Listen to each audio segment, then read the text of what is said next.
Hello， 大家好，我係 Kevin。今期同大家介紹嘅呢個單位呢，就位於中山西區嘅時代美神啊，100平方3房2廁，係一個全新嘅單位嚟嘅。相信經常睇我影片嘅朋友都知道啦，時代美神嘅話呢，無非呢就2個戶型嘅啫。咁入門處呢邊嘅話呢，一樣有一個有花園喺呢一個位置嘅。入嚟呢度預留咗呢個做鞋架嘅呢個地方啦。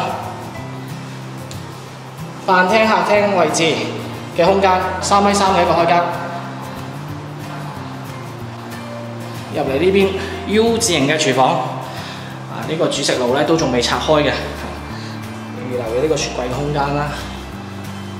明窗呢邊係朝東向嘅廚房呢邊，出到去就係呢個嘅景觀陽台啦。咁佢景觀陽台嘅話咧就朝南向嘅。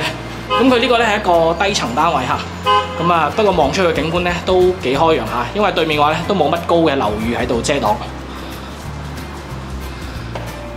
再入翻去休息區，先入到嚟呢邊嘅話咧就係呢個公共衞生間嘅位置啦。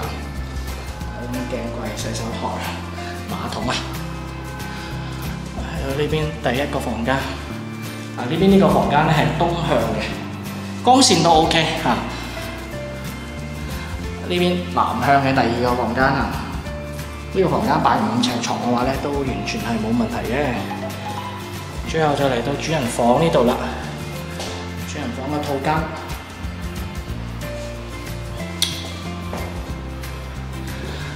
睡眠區呢邊一樣咧，都係朝南向望街景嘅。呢邊擺張6尺床啦，做個高身嘅衣櫃咧，都完全冇問題嘅。咁啊，而家呢一套單位嘅話咧，業主放售就係92萬嘅。咁佢啊雖然係低樓層啦嚇，咁其實望出去嘅視野咧，我覺得都 OK 嘅嚇，都還算開揚嚇。同對面嘅話咧，呢啲樓間距咧都係比較闊嘅。咁佢呢邊時代美神就都相信好多朋友都好清楚噶啦。樓下呢個位置呢，就係呢個購物嘅呢個商場啦。再過少少嗰邊呢，就係呢個濕市場，非常之便利嘅。門口亦都有巴士喺呢度啦。咁如果係對呢個單位有興趣嘅朋友嘅話呢，可以 call 我攞更多嘅資料嘅。